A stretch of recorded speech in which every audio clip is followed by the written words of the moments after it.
नमस्कार। मातृशक्ति और पितृशक्ति।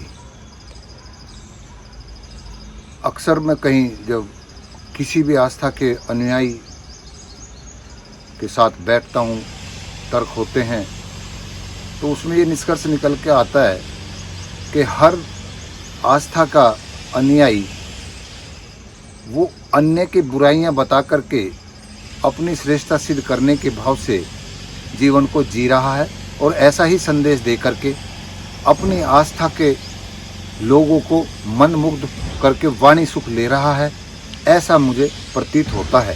क्योंकि अगर आप अनुभव करें कि जो भी, जैसे गौतम बुद्ध ने कहा है कि मेरे तप तपस्या अनुभव में कहीं ऐसा कोई किसी तत्व में ईश्वर नहीं मिला जिसे मैं ईश्वर कह सकूं।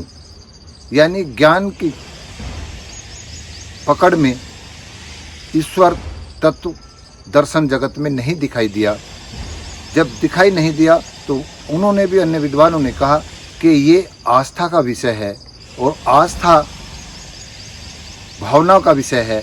भावना हम कैसी रखते हैं ये हमारा अपना विवेक है। अब इसमें अगर हम कोई नकारात्मक दृष्टिकोण से रखता है उसके प्रति, तो वो भी तथ्य सही नहीं है, वो भी सत्य नहीं है। जो उसमें सकारात्मक होकर के बात विचार रख रहा है वो भी सत्य नहीं है। जिसका हमें पता ही नहीं है वो सत्य नहीं है या असत्य नहीं है, तो उस पर बहस करना। जैसे कल भी सज्जन ने कहा कि भाई मुर्गी पहले आया, अंडा पहले आया, बीज पहले आया या वृक्ष पहले आया। तो इन बातों से हमें मिलना क्या है, मनुष्य को क्या प्राप्त करना है, वो सृष्टि को मानवता के दर्शन से क्या उत्थान कर सकता है, समाज का, प्रकृति का, उस पे उसका क्या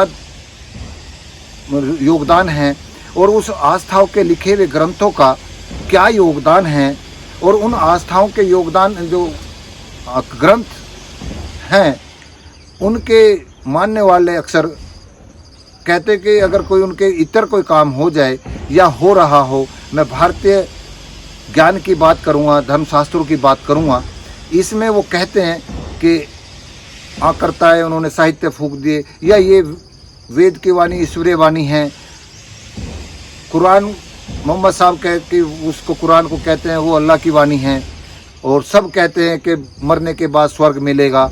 सत्य ये है कि जितने भी ये इस तरह के लोग और अनुयायी जिस आम आदमी को ये कहते हैं कि आपको ये सब वहाँ मिलेगा, उसके लिए मोक्ष प्राप्त करिए, मुक्ति लीजिए, जो भी कुछ करिए, लेकिन वे यथार्थ में यही वो सब सुख भोग रहे हैं। जो सुख वहाँ अय्यासिया में बताते हैं वो सुख यहाँ सब साधन संपन्न लोग भोग रहे हैं। इसका तात्पर्य ये है कि जहाँ भी यूनिफॉर्म, यानी कि जहाँ समरसता नकारात्मक रूप में हो, सकारात्मक रूप में हो, जहाँ इन लोगों का समूह बन जाता है वो अपना परिणाम देता है। और उस परिणाम के, क्योंकि संसार परिवर्तनशील है और परिवर्तन का नाम ही संसार है, तो वो हर आदमी का, हर उस समूह का, हर व्यक्ति का एक समय काल होता है। उस समूह के द्वारा वो अपना स्वर्ण काल मान लीजिए, पतन का काल मान लीजिए, वो उस चक्र में चला रहता है। और उसको ये हम समझ नहीं रहे हैं, ना समझते हैं, बहस करते हैं। अपनी लाइन को बड़ा करने के बजाय हम दूसरों की छोटी लाइन करते हैं आलोचना करके।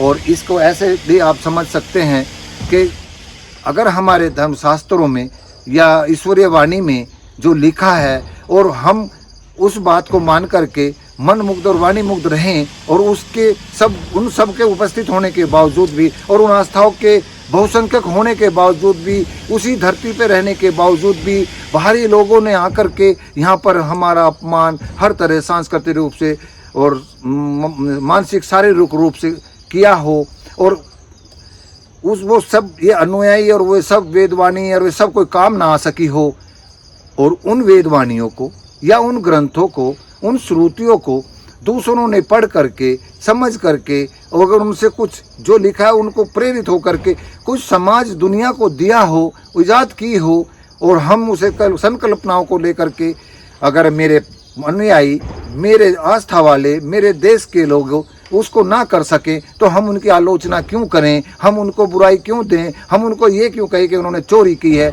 तो ये ऐसा समझ करके हम ऐसा क्यों समाज को भ्रमित करते हैं। हम अपनी कमियों को अगर सुधार लें तो मैं समझता हूँ शायद हम तात्कालिक और वर्तमान अवस्था को और अतीत के अनुभव और कमियों को और दोषों को समझेंगे और हम एक नव निर्माण की बात करेंगे।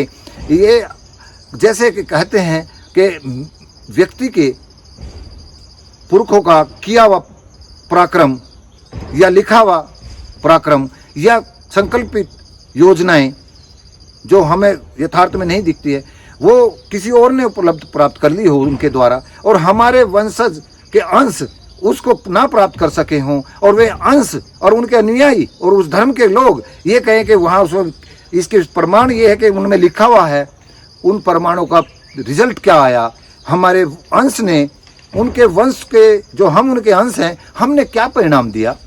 क्या हमने रक्षा करी? क्या हमने सम्मान बढ़ाया? क्या हमने नए इन्वेंशन किए?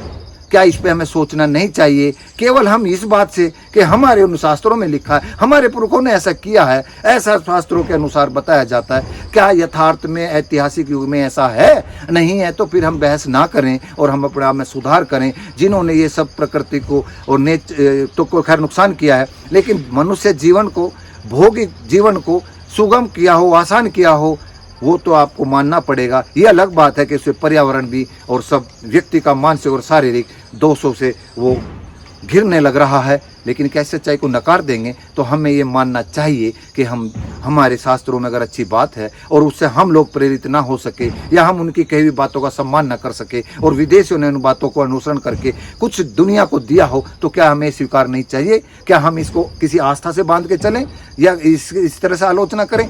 तो ये सब बातें निरर्थक है, इनसे बाहर निकलिए। और ऐसे धर्म गुरुओं और अन्यायियों से मैं ये कहूँगा कि आप यथार्थ को और भविष्य के अच्छे करने की तरफ प्रेरित करने का प्रयास करें, अपनी लाइन बड़ी करने का प्रयास करें, अपनी भूलों को स्वीकार करने का प्रयास करें, दूसरों के दुश्वारियों को मत याद करिए, उनके गुणों को याद करिए, उनके गुणों को आत्मसात करिए। उनके गुणों को आत्मसात करोगे तो उनके अवगुणों को दूसरे बताएंगे कि इन लोगों ने उनसे प्रेरित होकर ये काम किया, उनके अवगुण नहीं प्राप्त किए हैं।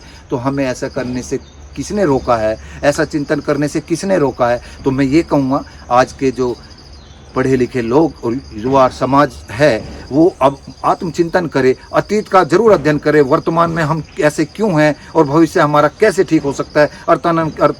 अतीत की हुई भूलों को, अतीत के किए हुए अच्छे को याद करते हुए हम भविष्य का सुगम और आसान और गौरवान्वित कर सकें, इस तरफ हम प्रयास करें। नमस्कार।